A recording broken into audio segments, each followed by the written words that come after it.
Ya, jadi kalau ditanya kenapa maulid, majelis maulid itu sesungguhnya adalah majelis sholat sodakoh. Mentang-mentang tadi keluar uang masuk kotak, betul sodakoh, tapi utamanya adalah majelis solawat. Salatullah salamullah ala taha rasulillah.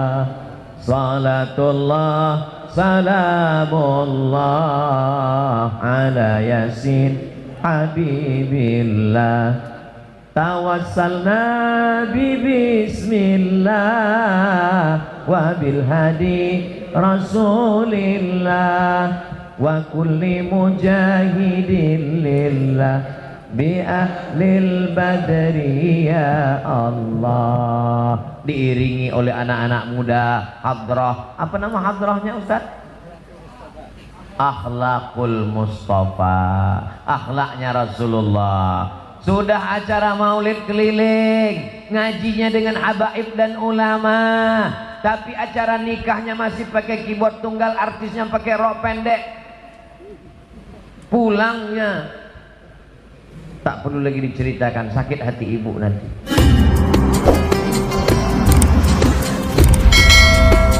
Ya, jadi kalau ditanya kenapa maulid, majelis maulid itu sesungguhnya adalah majelis sholat sodakoh. Mentang-mentang tadi keluar uang masuk kotak, betul sodakoh, tapi utamanya adalah majelis solawat. Salatullah salamullah ala taha rasulillah. Salatullah salamullah ala yasin habibillah. Tawassalna bismillah wa bil hadi rasulillah wa kulli mujahidin lillah bi ahlil badri ya Allah. Diiringi oleh anak-anak muda hadrah. Apa nama hadrahnya Ustaz? Akhlakul Mustafa, akhlaknya Rasulullah. Sudah acara maulid keliling, ngajinya dengan habaib dan ulama, tapi acara nikahnya masih pakai keyboard tunggal, artisnya pakai rok pendek. Pulangnya tak perlu lagi diceritakan, sakit hati ibu nanti. Maka undanglah saat walimah anak nikah pakai hadrah, saat akikah pakai hadrah, saat sunatan pakai hadrah. Setuju? Saya berapa kali nggak datang acara walimah. Ustadz Somad ini katanya kalau diundang wajib datang. Seringkali dia ceramah idza da'aka fa'ajibhu, kalau diundang datang. Ustadz sudah kami undang, undangannya diantar ke rumah, yang lain pakai WA. Ustadz dikirim undangannya langsung datang ke rumah. Kenapa Ustadz nggak datang? Aku datang. Kok nggak ketemu kemarin? Aku nggak masuk ke dalam. Kenapa nggak masuk? Waktu aku mau masuk kalian sambut dengan lagu jatuh bangun aku mengejarmu. Ngapain saya masuk? Daripada jatuh bangun mendingan pulang. Kita mau masuk, dia sambut dengan lagu cinta satu malam. Itu kan kumpul kebo. Mohon maaf, ada anak-anak. Dia sambut dengan lagu selimut tetangga. Ngapain dibahas? Ini perbuatan maksiat. Selingkuh itu indah. Nauzubillah. Lagu-lagu itu menginspirasi, mengajak orang berselawat kepada Nabi. Iramanya indah-indah, dilakukan oleh anak muda. Saya senang sekali malam ini yang menyanyikan hadrah itu anak-anak muda, laki-laki. Laki-laki semua tadi kan? Kadang ini ada maulid Nabi yang nyanyi perempuan, lagunya biasa aja, lipstiknya 2 inci. Perempuan itu suaranya bagus baca Quran, suaranya bagus sholawatan, tapi kalau dilihat laki-laki yang tidak mahram, suami orang melihat istri orang.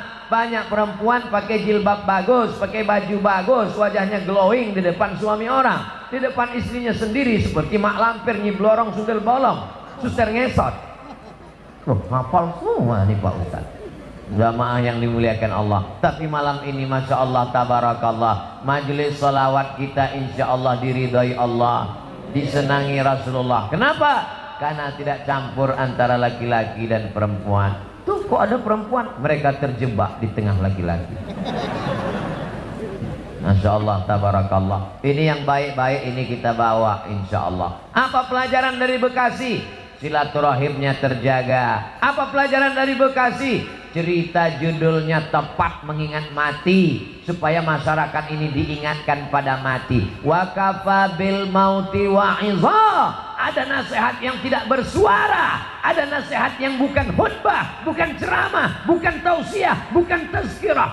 Dia diam 1000 bahasa. Nasihat itu bernama mati. Siapa yang menasihati Ustaz Abdul Somad? Nggak ada. Nggak ada orang menasihati saya sampai sekarang. Saya datang ke Kiai, Kiai tolong nasihati saya. Saya kalau tausiah, saya cari para alim ulama yang tua-tua, yang sepuh-sepuh, minta nasihat, minta doa. Mereka nggak kasih nasihat. Mereka katakan, ya Ustaz sudah tahulah, sama-sama saja kita berdoa kepada Allah. Nasihat yang paling dalam yang masuk ke dalam otak dan hati saya adalah ketika melihat orang mati terbujur kaku, yang selama ini dihormati, dibanggakan, dimuliakan, disanjung tinggi. Kalau datang disambut dengan baleho dan karpet warna merah, tapi lalu kemudian ketika mati menghadap Allah terbujur di ruang tamu, dan tidak sampai 24 jam dibawa keluar. Rumahnya rumah dia, yang membangunnya dia, yang beli tanahnya dia, yang cari arsiteknya dia, yang mengumpulkan uangnya dia. Tapi kalau sudah meninggal dunia, sejengkal pun di rumah itu tidak ada yang bersedia menampung dia. Tempatnya tetap di TPU, tempat taman pemakaman umum. Ada rumah yang dibangun, ada rumah yang dikendalikan, ada rumah yang diatur. Sekian tahun nabung untuk buat rumah. Rumahmu berapa harganya? 3M. Wow, hebat sekali 3M, 3 kali minjam. Ada rumah yang tidak pernah kita lihat, rumah yang tidak pernah kita jenguk, rumah yang tidak pernah kita pedulikan, tapi kita akan tinggal di sana. Lebih lama di rumah kita atau di taman pemakaman umum? Saya tanya sekali lagi, lebih lama tinggal di rumah yang kita bangun atau lebih lama di kuburan? Lebih lama di kuburan. Di rumah kita paling kita tempati. Ada orang menempati rumahnya sampai 100 tahun? Nggak ada. Paling kita tempati rumah kita itu paling lama 50 tahun. Itu pun kalau umur kita 75 tahun. Umur 25 bangun rumah atau mewarisi rumah bapaknya. Kita cerita bukan rumah bapak kita, bukan rumah kakek kita, rumah kita tempati cuma 50 tahun. Setelah itu kita masuk liang lahat. Yang meninggal tahun 1945 saat ditembak oleh Belanda, sampai sekarang berarti dia sudah dikubur berapa tahun? Maka sampai masanya nanti hari kiamat, ada yang di liang lahat sampai 100 tahun, ada yang sampai 1000 tahun lamanya. Apa yang sudah kau persiapkan? Amal jariah. Yatsba'ul mayyita salatun, yang mengiringi mayat sampai ke liang lahat ada 3. Ahluhu, istrinya ikut mengiring, anaknya datang, jamaah semua datang, tapi cuman sampai ke pintu liang lahat. Setelah itu mereka masukkan ke dalam. Setelah itu mereka kemudian naik ke atas. Mereka ambil pacul, cangkol dan skop. Mereka katakan mari kita timbun, kita injak biar padat. Setelah itu ditancapkan kayu nisan. Setelah itu mereka pun berdoa. Setelah itu mereka pun pulang ke rumah. Anaknya nangis pada hari yang pertama. Hari kedua dia mulai tersenyum. Kirim rek spasi lucu, kirim ke 9090. Tapi kalau anakmu soleh, dia akan bangun di tengah malam. Rabbighfirli wali walidayya warhamhuma kama rabbayani shaghira. Gimana anak ibu? Ingat dengan suami ibu? Ingat dengan ayahnya? Alhamdulillah Pak Ustaz. Malam-malam saya bangun jam 2, saya dengar di samping kamar ada baca Yasin. Yasin wal Qur'anil Hakim innaka laminal mursalin ala siratim mustaqim tanzilal azizir rahim. Lalu saya pun bangun Pak Ustadz, senangnya hati saya, anak saya baca Quran untuk ayahnya. Begitu saya buka pintu kamar, ternyata TV belum mati Pak Ustadz. Mudah-mudahan anak kita termasuk yang tetap kirim Yasin untuk kita tiap malam. Kita pesankan ke mereka supaya tahajud, berzikir, berdoa. Ya Allah, sampaikanlah pahala tahlilku, la ilaha illallah tahlil, subhanallah tasbih, tahmid, alhamdulillah, takbir, Allahu akbar, salawat. Lalu kemudian dia bawa anak istrinya baca Quran. Wa idza khatimul qur'ana, kalau dikhatamkan mereka Quran 30 juz, fahuwa hasanun, sepaling bagusnya sekhatam Al-Quran 30 juz. Kalau tidak sanggup khatam Quran, likulli syai'in qalbun, segala sesuatu punya hati. Wa qalbul Quran, hatinya Al-Quran adalah Yasin. Dan kalau tidak sanggup baca Yasin, Ummul Quran Al-Fatihah, level paling tinggi sekhatam. Tak sanggup sekhatam Yasin, tak sanggup Yasin, Ummul Quran. Itulah tadi yang Pak Bupati mengajak kita, mari kita bacakan suratul Fatihah. Fatihah pun tidak mau. Innalillahi wa inna ilaihi raji'un. Apa yang kau balaskan untuk ayahmu? Berapa kali dia tidak jadi ganti baju hari raya demi uang sekolahmu? Sekolahmu memang online, tapi bayarannya offline. Berapa kali ibumu tidak jadi hari raya buat kue demi untuk sekolahmu, demi untuk air susumu, demi untuk makan minummu. Meregang nyawa dia melahirkan. Andai kau gendong dia dari Bekasi ke kota Makkah, tawaf 7 putaran, sa'i Safa dan Marwah, wukuf di padang Arafah, melontar jumrah, belum tentu dapat menebus sekali teriakannya saat melahirkanmu. Betul ibu? Ternyata ibu tidak ada yang teriak waktu melahirkan. Kenapa? Dia pingsan di operasi. Lahir. Ustadz, walaupun operasi sesar itu sakit loh Ustadz. Ustadz kan nggak pernah merasakannya, karena rasaku bukan rasamu Ustadz. Kita tidak pernah tahu bagaimana perasaan mereka perempuan. Ketika hormonnya berlebih di awal-awal kehamilan, dia muntah-muntah. Respon hidungnya sangat tajam. Suami yang dulu kata dia buah hati belayan jiwa, cintaku setengah napasku pergi, baunya minta ampun. Lalu kemudian yang awalnya rahim itu kecil, lalu mulai membesar, sebulan, 2 bulan, 3 bulan, akhirnya ususnya menjadi kecil, makannya susah, napasnya terhalang, lalu kemudian tulang belakangnya mulai melengkung.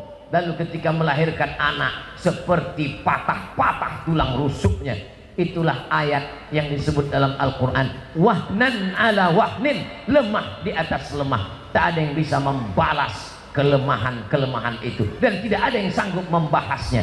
Kalau saya bahas bagaimana lemahnya perempuan saat mengandung, perempuan itu mengandung lemah di atas lemah. Kata ibu-ibu, alah Ustaz kayak pernah aja. Maka kita balaskan. Yang ibunya masih hidup, mudah-mudahan masih sempat berbakti kepada orang tua. Yang ibu bapaknya sudah meninggal dunia, nasihat kematian, ziarah. Jangan nunggu mau Ramadan, jangan nunggu mau Idul Fitri, besok hari libur bawa anaknya ziarah. Ini sekarang banyak orang ziarah, bapaknya baju hitam, istrinya baju hitam, anaknya baju hitam, hitam-hitam semua, sampai di tempat pemakaman langsung foto. Habis itu update status, man in black. Apa ini? Ini bukan ajaran Islam. Ajaran Islam adalah saat di tempat pemakaman baca doa, assalamualaikum ya alad diyar minal mu'minin wa inna insyaallahu bikum lahiqun yarhamullahul mustaqdimina wal mustakhirin nas'alullaha lana wa lakumul afiyah. Oh, bacaannya panjang Pak Ustaz. Ya, tapi kami bacaannya pendek. Apa bacaannya? Assalamualaikum ya ahlal kubur. Itu namanya doa minimalis.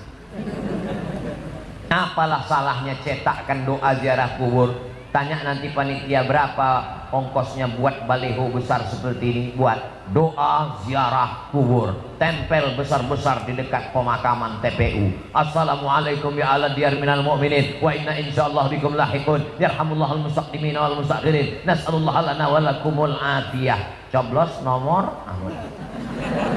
daripada baliho yang nggak jelas ujung arahnya, nyangkut ke pokok kayu, diambil Satpol PP, dibakar. Mendingan di samping kuburan, mengingatkan orang. Andai pun dia tidak lapuk, maka mengalir sampai hari kiamat.